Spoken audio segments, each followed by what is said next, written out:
욕심하고 뭐 되기를 바라는 그런 것하고 원하고 욕심하고 구별이 됩니까? 그 어떤 것이 원이고 어떤 것이 욕심이죠?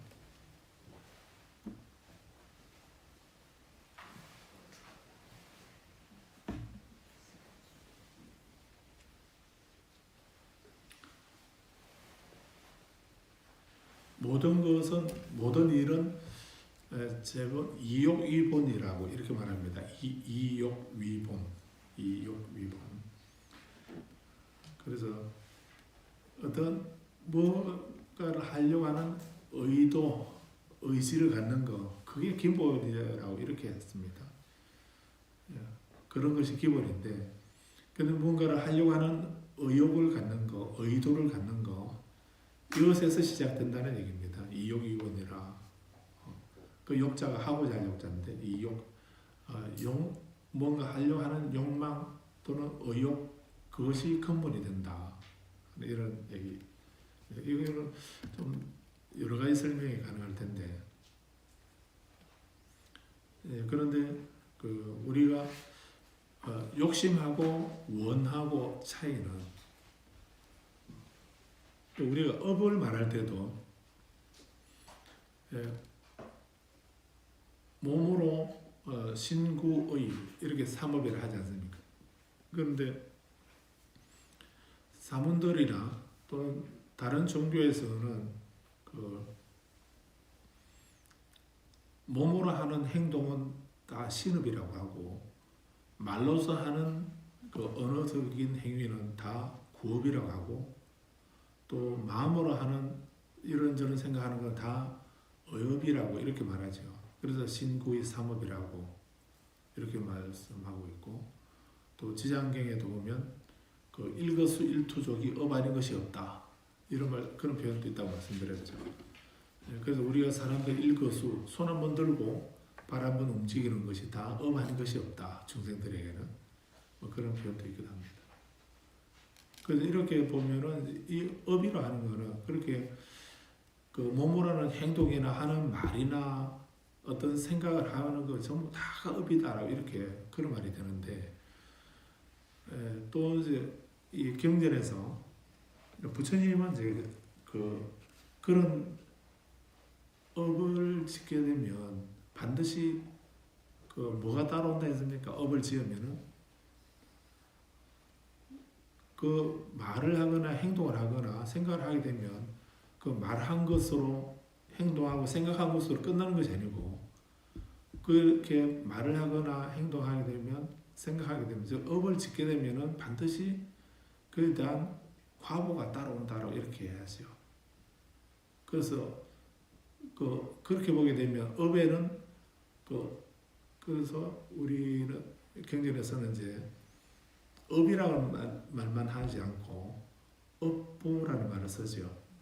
업보라는 말을 씁니다. 그래서 그렇게 업보라는 말을 쓰게 되면은 그때는 업이라고 하는 것은 원인입니다. 원인이 되고, 업보할 때 보라고 하는 것은 결과죠. 그래서 우리에게 나타나는 모든 결과들, 길흉화복 이런 그런 결과들도 마찬가지고요. 그런 것이 나에게 나타나는 어떤 결과라고 이렇게 보게 된다면, 그런 결과가 나타나게 된 원인이 업이라는 것입니다. 그 업 때문에 그런 길흉화복의 결과가 나타났다, 이렇게 말할 수 있는 거거든요. 그래서 업이 있으면 반드시 보응이라고도 하고, 업보할 때 보응이라고도 하고, 과보라는 말도 쓰지요.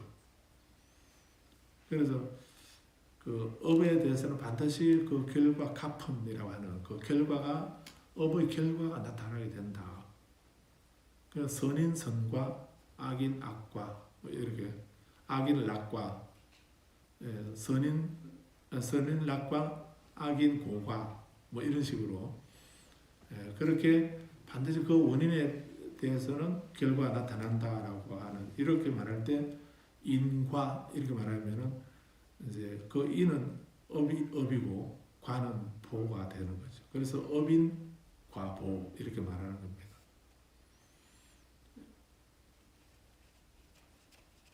그런데 이제 어떤 말이나 행동이나 생각도 다 그 업이 되는가? 그에 대해서는 다른 종교에서는 이제 어떤 말이나 행동이나 생각 모두 다 업이다라고 이렇게 말씀하고 있는 입장이라 한다면 부처님은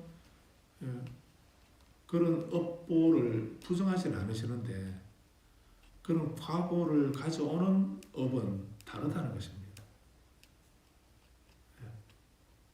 그래서 거기서 말을 하더라도 거기에 그 사람의 여기서 말하는 그 의욕이라고 하는 의욕 또는 의도라고 하는 이것이 개입되어야 된다는 것입니다. 그 나쁜 말을 하려면은 나쁜 마음이 개입되어서 그것이 말로 나타날 때 나쁜 말이 되고 그 나쁜 마음이 그 개입되어서 그것이 행동으로 나타날 때 그 폭력적인 그런 어떤 행동으로 나타나는 거다. 이렇게 보는 것입니다. 그래서 어떤 그에 대한 선과 악에 대한 결과를 가져오려면은 즉 그 과보가 생기도록 하려면은 그게 의도가 개입되어 있는 그런 업이어야 된다. 그래서 불교에서는 의도가 업이다. 이렇게까지 말씀하는 겁니다. 그래서 우리가 그렇게 의도가 개입되어 있는 그런 말이나 행동, 생각 이런 것이 이제 업이 되고 거기에 따라서는 그게 상응하는 그런 결과가 나타난다라고 이렇게 말씀하고 있는 셈인데, 근데 우리가 그런 뭔가를 하려고 하고 의욕을 가지고 또 의도를 가지고 하는, 그래서 나는 이런 사람이 되고 싶다라든지 나는 이런 일을 하고 싶다라든지 또 이런 일이 이루어졌으면 좋겠다라든지 이런 생각할 수 있지 않습니까? 근데 그런 것에는 다 의도가 개입된 거죠. 그런 일을 그런 결과를 얻고 싶다라고 하는 이런 의도가 개입된 겁니다. 개입되어서 이제 나타나는 이런 업이 되겠는데, 그런데 그런 업에 두 가지로 엄격히 나누게 되면 이제 욕심이 되는 것도 있고 또 우리가 원이라고 발원이라고 이렇게 원이라고 이렇게 말하는 것도 있습니다. 그럼 어떤 마음이 원이고 어떤 마음이 욕심인가? 우리는 부처님 전에서 법당에서 이제 기관을 읽거나 연부를 하거나 이렇게 하면은 그 반야신경 한 편 읽고 아니면 보배경 한번 읽어놓고, 그리고 내가 보배경 읽은 이 공덕으로 부처님이 저에게 어떤 가피를 주시고 우리 가족 누구누구에게도 가피를 주시고 뭐 이렇게 많이 하게 되면 부처님이 나보고 욕심 많다고 하실까? 그것도 욕심이라고 하시지 않으려는가? 이런 생각 들 때도 있죠. 그래서 그런 게 어떤 게 그런 의도를 갖는 것이 기본이고 또 의도를 가져야 되는 건데, 어떨 경우에 그거를 우리는 어디까지는 욕심이라 하고 어디까지는 원이라 하는가 좀 애매하게 하죠, 사실. 그런데 간단히 보면은 어떤 자기만의 어떤 이기심이나 이런 것을 바탕으로 한, 즉 자기만을 위한 이런 자리적인 자기만을 위한 그런 것일 때는 그것은 욕심이다라고 할 수 있을 겁니다.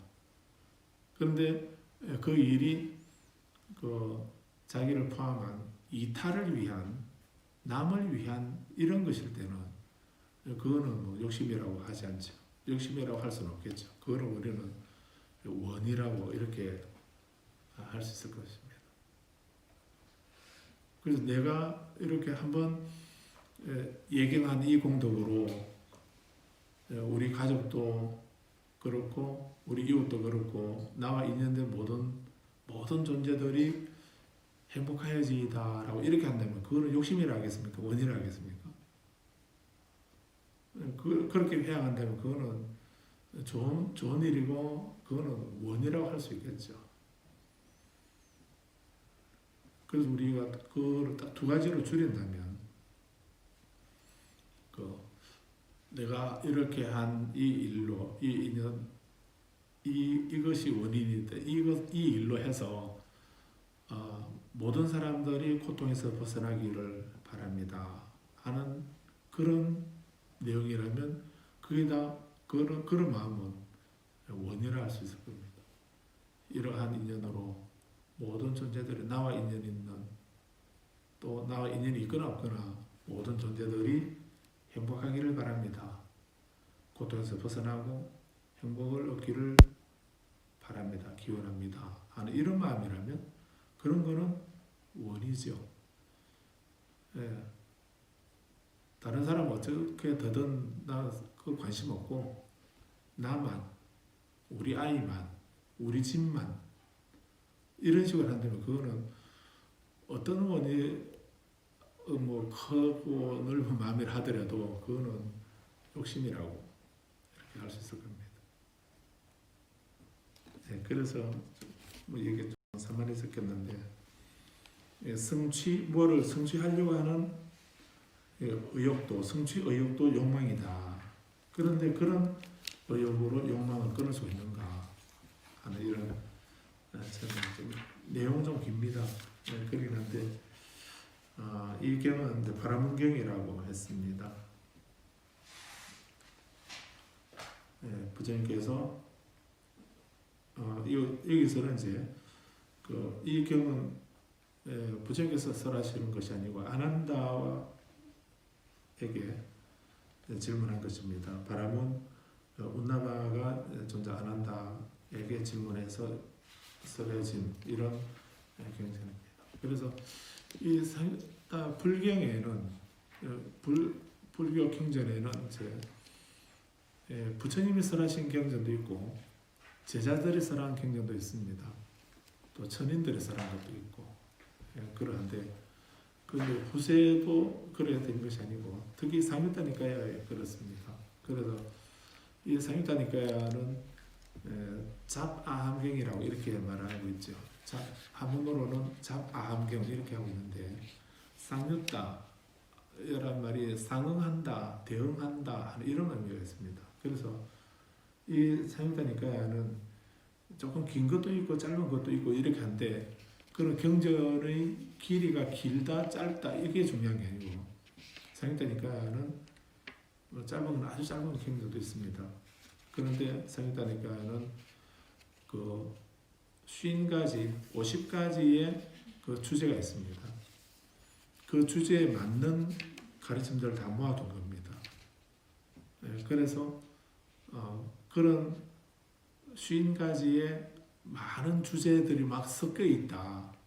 이렇게 해서 아함경에서 잡아함경이라고 한 겁니다. 잡된 가르침, 잡다한 가르침 이렇게 이해하면 안 되고 주제가 막 50가지면 많지 않습니까? 50가지, 50가지의 그 다양한 주제가 막 앞뒤 섞여 있는 또는 그런 많은 주제들로 되어 있는 경전 이런 의미로 잡아함경 이렇게 한 거고 그 발리어로는 이제 상유다 이렇게 해서 상응하는 그 주제에 상응하는 말씀들을 다 모아둔 것 이런 의미가 있습니다. 그래서 이 상유다니까는 교리에 대해서 부처님의 근본 가르침에 대해서 그 50가지 주제로 나누고 거기에 맞는 그 주제에 어울리는 교설들을 시기상으로 부처님께서 승불하시고 바로 말씀하신 것, 중간에 말씀하신 것, 나중에 말씀하신 것, 뭐 이렇게 말씀하시는 시기는 다를 수가 있겠죠. 근데 그 주제에 맞춰서 시기하고는 관계없이 주제 밖에 다 이렇게 모아서 정리했다는 이런 의미입니다. 그래서 상유다라고 말씀한 것입니다. 그러면 제자들이 말해도 경인가? 근데 이제 이렇게 아난다가 말씀을 하지만 아난다 말씀하지만 이제 부처님께서 이것을 추인을 하시죠. 그렇게 아난다가 하실 그 바라물에게 서라 얘기해 준 그 말이 그 부처님 가르침에 부합된다라고 이렇게 부처님께서 인정하시게 되면 그게 하나의 경전이 되는 겁니다. 그래서 경전에서는 구체적으로 부처님께서 이제 법문 끝나시게 되면 여시 이렇게 그렇다라고 부처님께서 바로 인정을 하십니다. 그렇게 하게 되면 다른 사람이 부처님이 아니고 다른 분이 말씀했다 하더라도 그것은 불설이 되는 겁니다. 그런 입장이기 때문에 아무나 아무 때나 또 아무나 얘기하면 그게 다 경전이 되는 건 아니다라고 이래 아셔야 합니다. 운나바라고 하는 바라문이 이제 아난다 존자를 찾아가서 인사를 하고 했습니다. 인사를 했는데 558페이지 3번 운나바가 묻습니다. 무엇을 위해 수행자 고타마 아래서 청정한 삶을 영위합니까? 이렇게 질문했습니다. 그리고 청정한 삶을 사는, 즉 이 청정한 삶이라는 말이 그 범행, 계행을 지키는 맑은 삶을 말합니다. 계행을 지키는 그런 삶을 청정한 삶이라고 브라마짜리야 한문으로 범행이랍니다. 범행이라 하게 되면 깨끗한 금자 써서 범행, 인도말로는 브라마짜리야 이렇게 말하는 것입니다. 그것을 청정한 삶이라고 하는 겁니다. 그래서 계행을 지키는 그런 삶은 그 악업을 짓지 않는 깨끗한 맑은 바른 삶이기 때문에 범행이라고 이렇게 말하는 것입니다. 죄를 짓는 범행하고는 다른 거 아시겠죠? 그래서 부처님에게서 출가해서 이렇게 아난다 존자도 스가족의 왕족이거든요. 왕족이었습니다. 그런데 이제 부처님께 출가해서 부처님 제자가 된 거거든요. 그래서 여기서 물은 거는 그냥 왕자로서 좀 편하게 이렇게 살 수도 있었을 텐데 굳이 출가해서 부처님 아래에서 고타마 수행자 고타마 아래에서 이거 지금 수행자 고타마 이렇게 하고 있죠. 저번에도 말씀드렸는데 질문하는 사람들이 부처님에게나 부처님 제자들에게 부처님을 고타마 수행자 고타마 뭐 이렇게 말하게 되면 고타마는 부처님의 성이지요. 성이고 이름은 시타르타, 고타마 시타르타 이렇게 불렀습니다. 그래서 이 성만 부르고 있으면은 아니 그 질문한 사람이 불교에 귀하지 않은 사람이다 하는 걸 알 수가 있습니다. 그래서 불교에 귀하지 않은 일반 사람이기 때문에 전혀 존경심이 없지요. 그래서 뭐 고타마 수행자 고타마 아래에서 뭐 이렇게 좀 무례하게 부처님 이름을 함부로 중국에서는 우리나라도 뭐 좀 그러기도 하고요. 그래서 옛날 큰 스님은 이름 한자를 함부로 안 부르죠. 성자, 설자 큰 스님 계실 때 그때 우리가 뭐 그냥 바로 성철 스님 이렇게 안 부르죠. 그렇게 안 부릅니다. 안 부르고 그냥 백년왕 큰 스님, 현사 큰 스님 이렇게 부르지 그냥 성철 스님이 뭐 이렇게 안 하거든요. 그리고 또 큰 스님이나 이 조사 스님들도 보면은 이름을 또 함부로 부르지 않고 본명도 함부로 안 부르고 그래서 주로 이제 그 머물러 계시던 그 대표적인 사찰 이름이나 산 이름이나 지역 지방 이름을 앞에 붙여서 그걸로서 이름을 대신해서 그 정도로 이름은 본명도 함부로 안 불렀습니다. 백장선사, 백장 해외선사 이렇게 하게 되면 백장이라는 말은 그 산 머물러 계시던 산 이름이거든. 백장산에 계셨거든. 그래서 백장 스님이라고 이렇게도 하죠. 그런 것처럼 이렇게 아난다 존자에게 수행자 고담 아래서 당신이 청정한 삶을 사는 이유가 뭐냐? 뭐 때문에 그분의 제자 그 수행자 고담의 제자가 되었냐? 거기서 계행을 지키면서 살아가는 그 목적이 뭔가? 그걸 물은 거죠. 근데 일반적인 바라문들은 이제 그 가축을 죽여서 짐승을 죽여서 그것을 희생제로 제사를 지내지요. 제사를 지내거나 제사를 지내는 것이 바라문이었고요. 사문들은 고행을 하죠. 예, 뭐 여러 가지 고행이 있습니다. 1년 내내 목욕을 안 하는 것도 고행이고 하루 종일 서 있는 거 절대로 앉지 않는 거. 우리 장좌불화라는 이런 말 들어보셨죠? 예, 밤에 잠을 잘 때도 안 자고 앉아서 잠시 앉아서 자더라도 옆구리를 땅에 붙이지 않는다. 그렇게 수행하셨던 분들이 계십니다. 그래서 장좌불화라고 이렇게도 말하고 또 계속 앉는 시간이 더 훨씬 많고 그냥 계속 앉아서 수행만 하셨다 해서 그 큰 스님 별명을 뭐라 하던가요? 절구통수자라고 이런 그런 것도 하죠. 그러면 절구통처럼 그냥 계속 앉아서 참선만 하시고 사실 이런 그렇게 참선하는 거를 우리 고행을 할 수는 없겠지만 인도 고행자들은 그냥 하루 내내 딱 서서 절대로 앉지 않는 얼마나 앉고 싶겠습니까? 그런데도 안 앉고 계속 서서 지내는 이런 것도 고행이었고 뭐 손톱을 안 간다든지 머리카락 안 간다든지 또 목욕을 안 한다든지 뭐 우리가 상상을 못하는 그런 또 어떤 분들은 음식을 소처럼 먹는 소나 강아지처럼 이렇게 음식을 먹고 그렇게 생활하게 되면은 천상에 태어난다라고 하는 이런 걸 믿는 사람들은 그렇게 생활한다. 그렇게 고행을 하는 이유가 뭐 때문에 그렇게 해서 합니까? 그렇게 하게 되면 천상에 태어난다는 믿음을 갖고 있기 때문에 그런 고행을 했던 겁니다. 그래서 이 바라문이 다른 사문들 보니까 다들 뭐 그렇게 천상에 태어난다고 그런 뭐 고행을 하는데 당신은 왕족이지 않느냐. 그런데 당신이 고다마 아래에서 그렇게 사는 것은 뭐 때문에 그렇게 사는데 그런 수행을 고행으로 봤다면 고행을 왜 하느냐, 그런 삶을 왜 사느냐라고 이렇게 물은 겁니다. 그래서 다른 사문 같았으면 우리도 이렇게 삶으로서 다음 생에 천상에 태어나기 때문에 천상에 태어난다고 하니까 우리 이런 삶을 산다. 또는 천상에 태어나기 위해서 천상에 태어나서 영생을 누리기 위해서 우리 이런 삶을 산다. 뭐 이렇게 말할 수 있을 겁니다.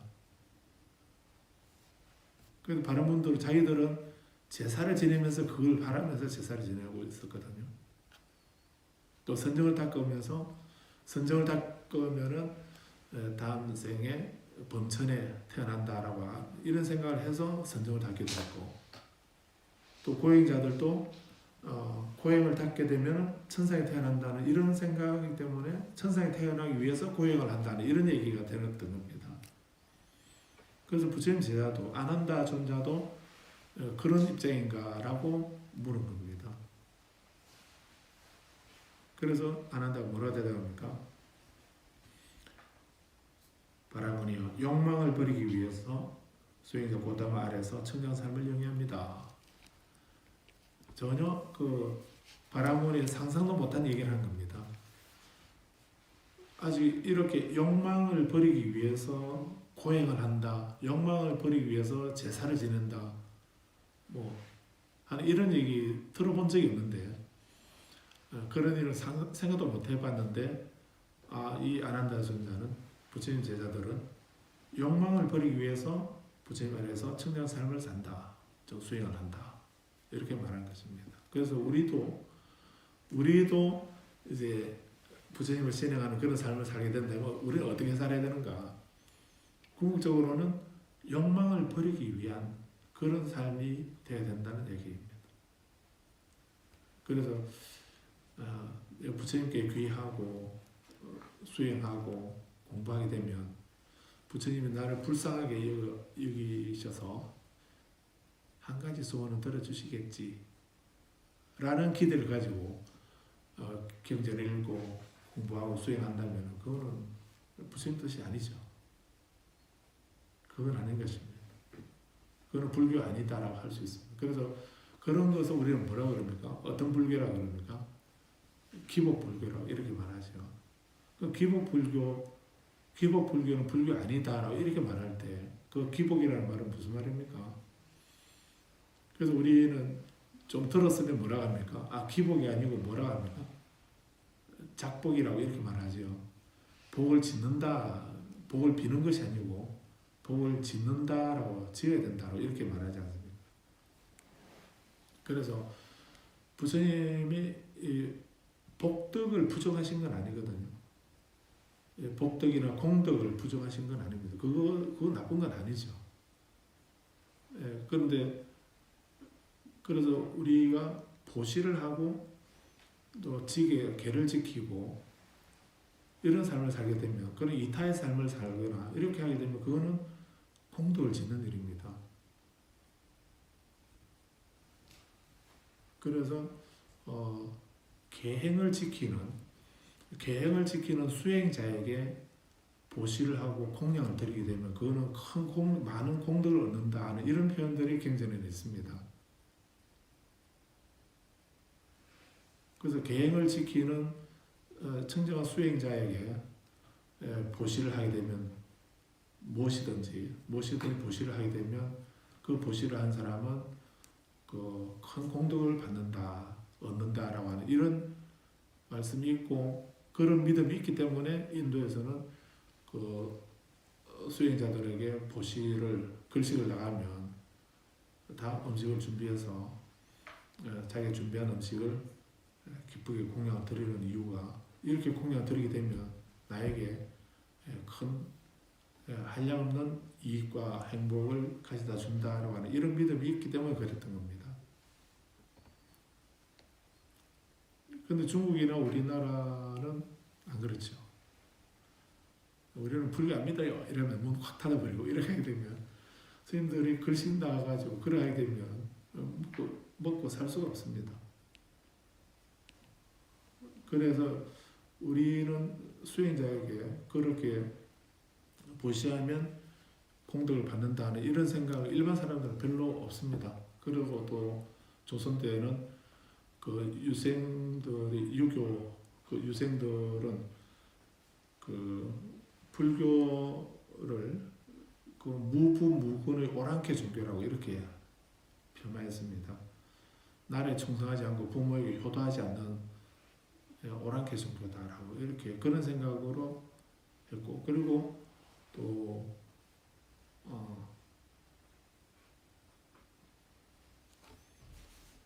그 스님들이 그 건강한 손발 다 놀리면서 놀고 먹는다고 하는 이런 생각이 더 많았습니다.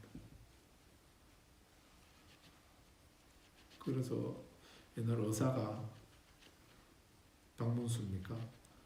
의사가 영남지방 어디를 가보니까 어느 절에 지나다가 갔는데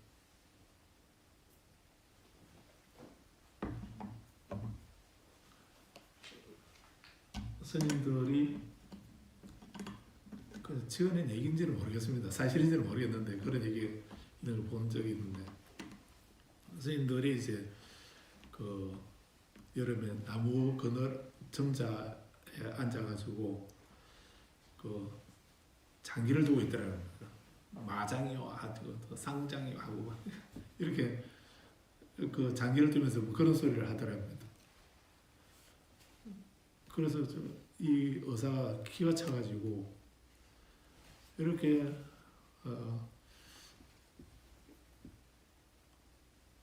그 스님들이 일을 안 하고 저렇게 한가롭게 나무그늘에 앉아서 그 장기나 두면서 그렇게 놀고 있는 그 이건 아니다 하는 그런 생각이 들어가지고 되게 괘씸하게 생각을 했는데요. 근데 스님들이 이제 장기를 두면서 이렇게 보니까 뭐 사람이 하나 오는 것 같은데 좀 조용해서 어디 갔지 하고 보니까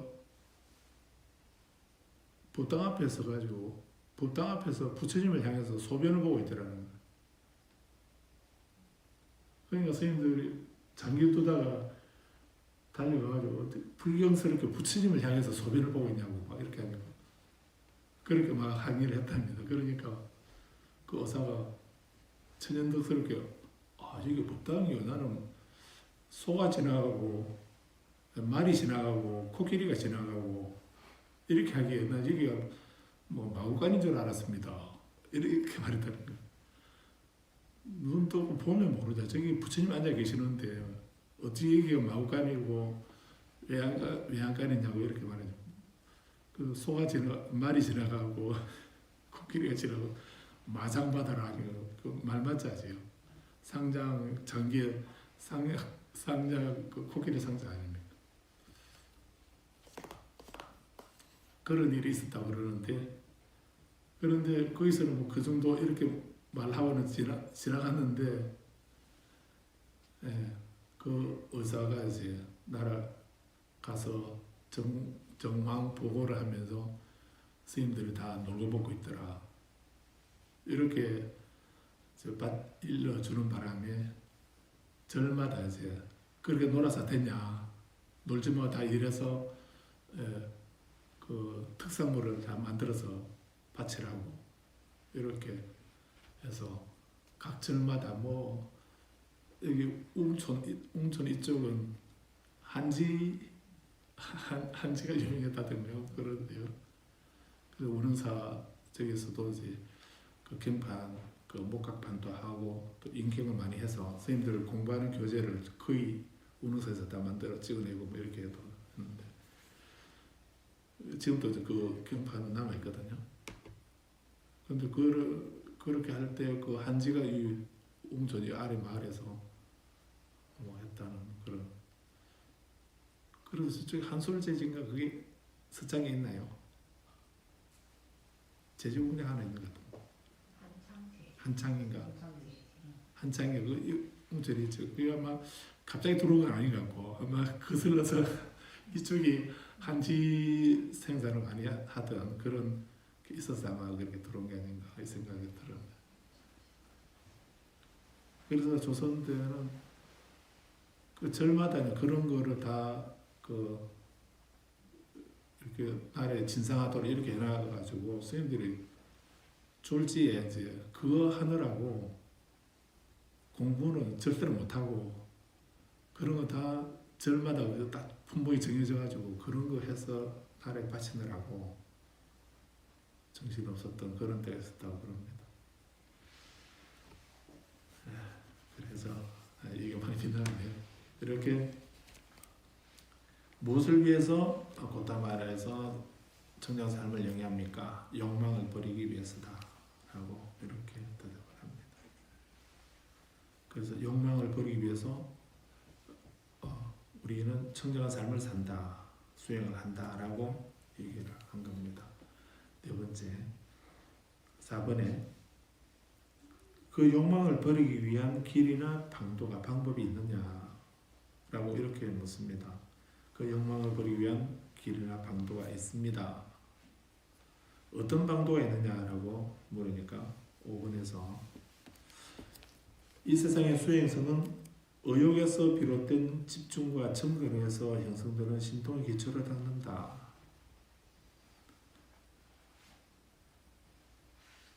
두 번째, 정진에서 비롯된 것.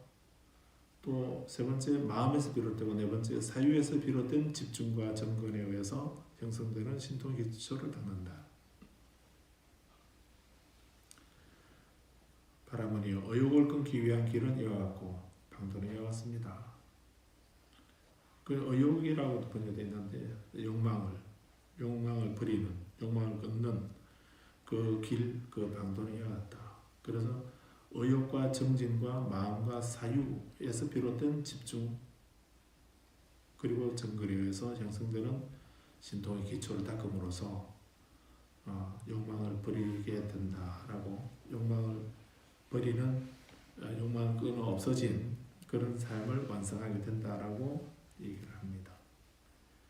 그래서 이제 6번에서 그런 경우라면 그것은 끝이 없고 끊을 수가 없습니다. 욕망 자체로 욕망을 끊는 것은 불가능하다라고 이렇게 이의를 제기합니다. 그러니까 이제 아난다 존자는 내가 이 문제에 대해서 물어볼 테니까 그대가 적당한 대답을 해보시오라고 말하면서 이제 그 욕망으로서 욕망을 끊을 수 있는 방법, 즉 의욕과 정진과 마음과 사유로서 그 욕망을 끊을 수 있는 그 방법에 대해서 얘기를 합니다.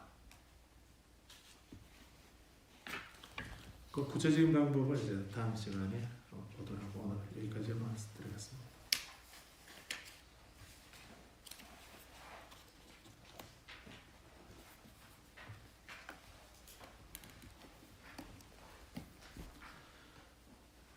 그래서 이 경에서도 이제 앞경과 이어서 계속 그 네 가지 그 신통의 기초, 네 가지 신통의 기초라고 해서 의욕과 정진 그리고 마음과 사유라고 하는 이 네 가지를 계속 이제 그 방향을 바꾸어서 계속 설명을 하고 있습니다.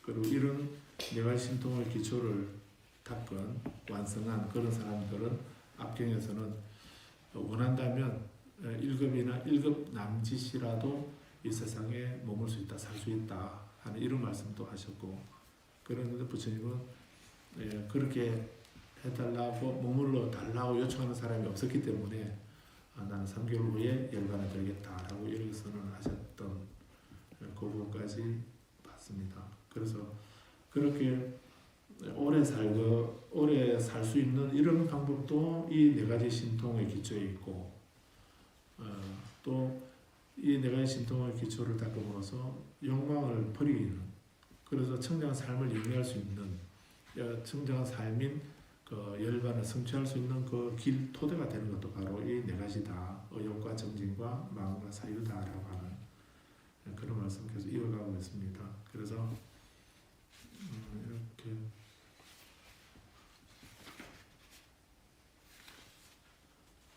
그리고 다음 경 35번 경도 똑같이 이 네 가지에 대해서 말씀하고 있는데 이 35번 경은 좀 더 길게 설명을 하고 있습니다.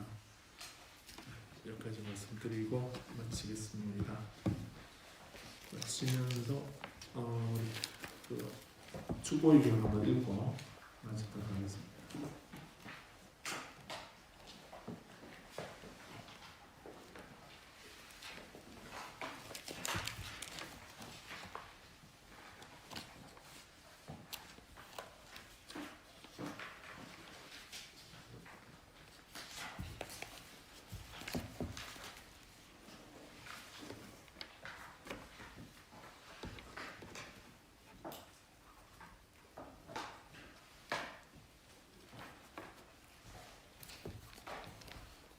그래서 좀 우리 수행하는 출가자들에게는 또 좀 다르겠지만 일반 우리 불자님들은 이제 우리가 부처님께 귀의해서 이렇게 수행하고 공부하고 또 우리가 그냥 생각 없이 쓰는 말로 부처님께 기도한다 이렇게 말한다면, 그렇게 하는 이유가 그 욕망을 끊기 위해서 우리는 그렇게 한다라고 이렇게 말하게 되면 실제로 별로 그 욕망을 끊는 것에 대해서 별로 생각이 없고 그런 생각 안 했는데 또 그래야 되는가 이 생각에서 더 그 명확하게 와닿지 않을 수가 있습니다. 그런데 그래서 우리가 그 이렇게 부처님께 삼보에 귀의하고 또 우리 수행을 하고 정진하고 이렇게 하는 이유가 결국은 그 우리 삶에서 끊임없이 되풀이되고 있는 그 고통과 괴로움의 연속, 이 윤회를 내 내 마음속에 일어나는 끊임없이 일어나는 그런 그 슬픔, 비탄, 고통, 근심, 절망 이런 것까지 그런 것을 종식시키는 그런 삶을 살 수 있는 어떤 힘을 얻기 위해서입니다. 그런 힘과 또 그런 지혜를 얻는 거 그걸 위해서 하는 것이지 어떤 내가 바라는 어떤 그런 어떤 그것을 뭐 욕심이라 하든 서원이라 하든 이런 것을 내가 그런 마음을 가지게 되면 그런 것을 다른 분이 부처님이나 또 하나님이나 다른 어떤 그 능력자가 계셔서 그분이 내가 간절히 빌면 그 중에 최소한 한 가지 정도는 뭐 좀 나를 불쌍하게 여겨서 하나 이루어 주시는 주시겠지라고 하는 이런 거를 바래서 우리가 하는 거 아니다는 거 그것만 분명하셔도 되지 싶습니다. 그래서 욕망을 끊기 위해서다라고 하는 이 말씀이 구체적으로 들어가게 되면 뭐 욕심과 원도로 나눠질 수도 있을 것이고 이래 하겠지만 결국은 어떤 것이든 어떤 그 원이나 또는 어떤 일도 크고 작은 어떤 일이라 하더라도 그것은 그냥 누구에 의해서 그 이루어지는 주어지는 뭐 언총으로 베풀어지는 이런 것이 아니다라고 하는 거. 그래서 그 어떤 일이라도 그것을 이루려면 그에 따른 그 이룰 수 있는 조건을 갖춰야 된다. 또 행복을 원한다면 행복 원인이 갖춰져야 되는 것이고 고통에서 벗어나기를 원한다면 그 고통의 원인을 내가 제거해야 되는 거죠. 행복의 원인을 내가 지어야 되고 고통의 원인을 내가 제거해야만 그것이 이루어진다 하는 거. 그 생각을 그걸 우리가 분명히 알고서 하게 된다면 그것은 그렇게 하기 위해서 그냥 내가 그 원인을 지어나가는 인연을 지어나가기 위해서 하는 거다라고 이렇게 생각하시면은 그래도 좀 비슷하지 않을까 싶습니다. 그래서 우리는 어떤 영험 있는 부처님이 따로 계시고 영험 있는 도량이 따로 있는 것이 아니라 그래도 보통 오시거나 또는 집에서 뭐 보면서 함께 공부하시거나 하시더라도 어디에서라도 이런 생각으로 그 행복의 원인을 내가 그 어떤 일을 이룰 수 있는 조건 인연을 내가 지어 나가자 하는 힘들고 어려워도 그런 원인을 지어 나가고 또 슬픔, 비탄, 고통, 근심, 절망의 그런 것을 가져오는 원인은 내가 제거해야지라는 생각으로 하시게 된다면 그게 우리들의 바른 수행이고 정진이 아닌가 이 생각을 하게 됩니다. 자, 그래서 이 축복의 경은 그런 우리들이 이제 그 욕망을 끄는 그런 삶을 그런 청정한 삶이 목표다라고 아란다존자 말씀하셨는데 그런 삶을 이루기 위한 우리들 일상적인 그런 생활의 기준, 방법 이걸 말씀하는 거다라고 볼 수 있습니다. 그래서 이 말씀대로 실천하고 생활할 수 있도록 하는 것이 중요합니다. 그렇게 하게 되면 우리에게 축복을 가져다 준다. 위없는 축복이라고 이렇게 말씀하셨으니까 축복은 현세에서도 지금 이 순간에도 행복하고 다음 생에도 행복한 것 그것이 축복이라고 이렇게 하는 것입니다. 그만 치겠습니다. 축복의 경을 성천하오니 이와 같이 나는 들었습니다. 한때 세종께서 사바티시의 제타바나 숲에 있는 나나타 빈디카 성원에 계셨습니다. 어떤 하늘 사람이 아름다운 모습으로 제타바나 숲을 두루 비추며 세종께서 계신 곳을 찾아왔습니다. 다가와서 세종께 인사를 드리고 습니다. 안쪽으로 물러나서서 그 하늘 사람은 계속으로서 해주었습니다. 많은 하늘나라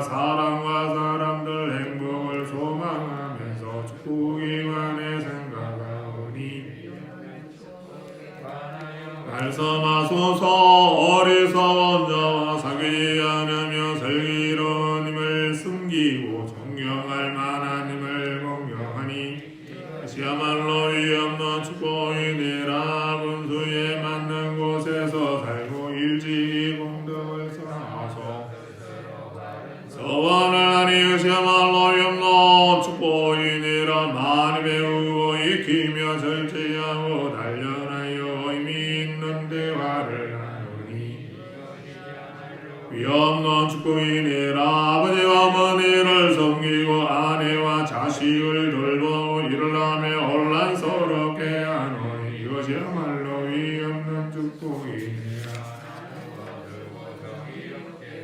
징계를 구하며 비난받지 않는 행동을 하니 이것이야말로 위없는 축복이니라. 악한 행위를 싫어하여 멀리하고 술 마시는 것을 절제하고 가르침에 게으르지 않으니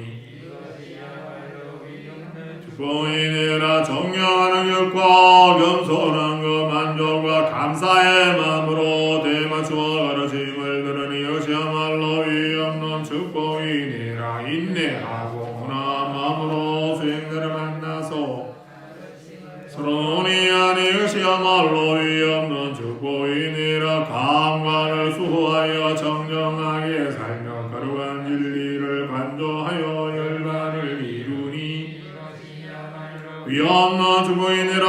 세상살이 많은 일에 부딪혀도 마음이 흔들리지 아니하고 시끄럽지 않으나오니 이것이야말로 위없는 축복이니라. 이러한 방법으로 그 길을 따르면 어디서든 실패하지 아니하고 번영하리니 이것이야말로 위없는